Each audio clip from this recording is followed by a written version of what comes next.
Assalamualaikum warahmatullahi wabarakatuh. Saya Salwa Horinisa. Di sini saya akan menjelaskan tentang metabolisme asam amino. Jadi yang saya bahas adalah metabolisme asam amino, katabolisme asam amino, dan sintesis asam amino. Baik, di sini ada metabolisme asam amino. Dibagi menjadi dua, ada metabolisme asam amino, katabolisme asam amino, dan sintesis asam amino.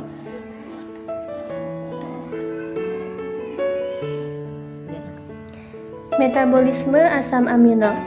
Kira-kira 75% asam amino digunakan untuk sintesis protein. Asam-asam amino dapat diperoleh dari protein yang kita makan atau dari hasil degradasi protein di dalam tubuh kita. Degradasi ini merupakan proses kontinu, karena protein di dalam tubuh secara terus-menerus diganti protein turnover. Contoh dari protein turnover adalah sebagai berikut. Jadi contohnya ini. Kemudian, asam-asam amino juga menyediakan kebutuhan nitrogen untuk yang pertama, struktur basa nitrogen DNA dan RNA, heme, dan struktur lain yang serupa seperti mioglobin, hemoglobin, sitokrom, enzim, dan lain-lain. Kemudian asetilkolin dan neurotransmitter lainnya. Kemudian hormon dan fosfolipid. Selain menyediakan kebutuhan nitrogen, asam-asam amino dapat juga digunakan sebagai sumber energi jika nitrogen dilepas. Dan selanjutnya adalah jalur metabolik utama dari asam amino.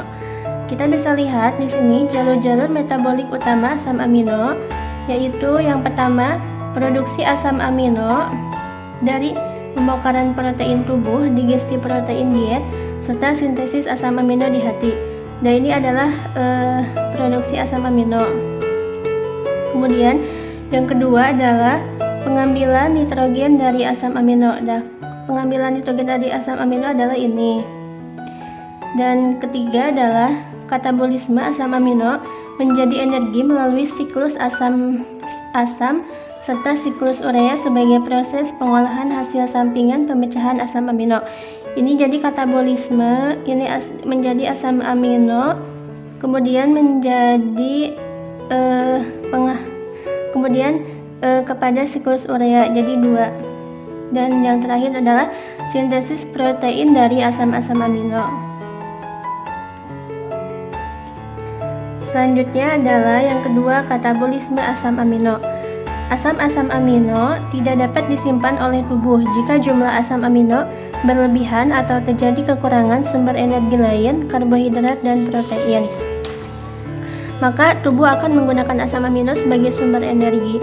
Tidak seperti karbohidrat dan lipid, asam amino memerlukan pelepasan gugus amin. Dan gugus amin ini kemudian dibuang karena bersifat toksik bagi tubuh. Kemudian ada dua tahap pelepasan gugus amin asam amino, yaitu yang pertama adalah transaminasi.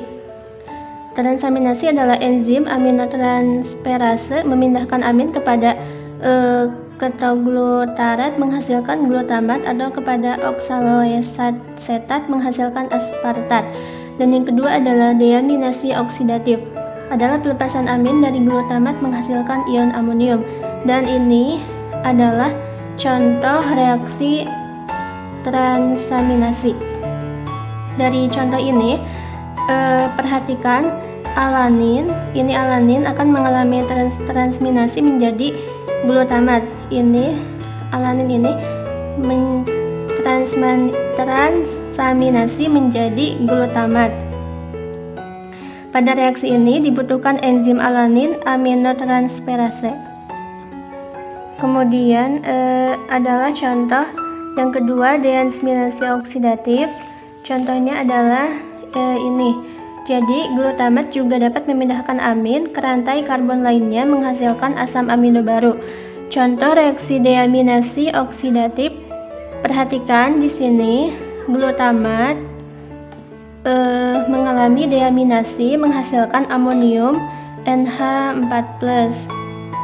Dan selanjutnya ion amonium masuk ke dalam siklus urea. Ion amonium tersebut adalah masuk ke dalam siklus urea. Kemudian sintesis asam amino.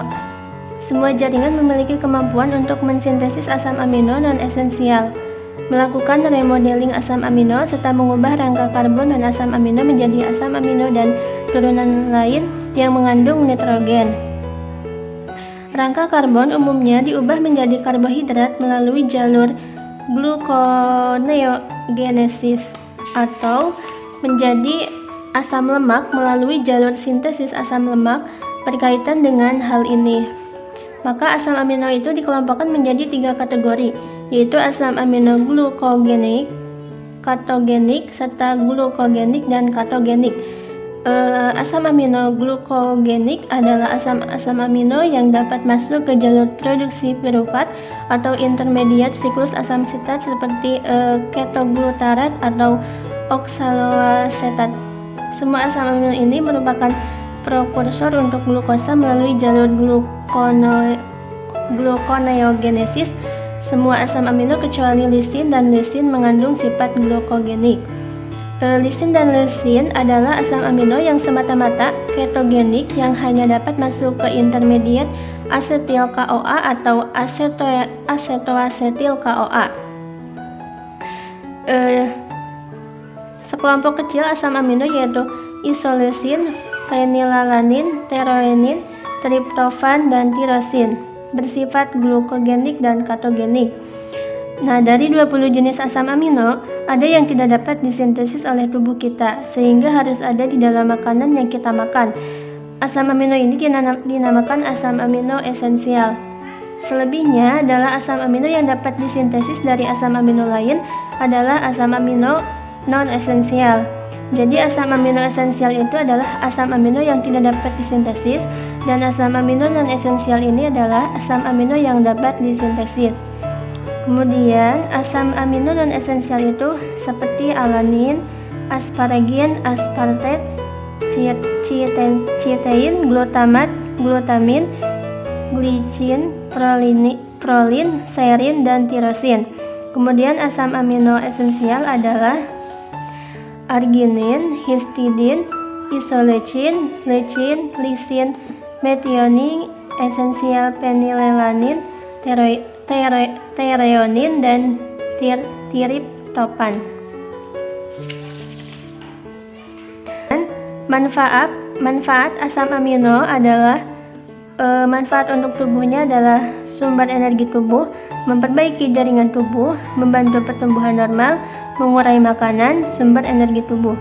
Dan makanan yang mengandung asam amino adalah seperti kacang-kacangan, ikan, kedelai, dan telur. Baik, sekian penjelasannya. Kurang lebihnya mohon dimaafkan. Terima kasih. Baik, demikian tadi pembahasan dari saya. Kurang lebihnya mohon dimaafkan. Terima kasih. Wassalamualaikum warahmatullahi wabarakatuh.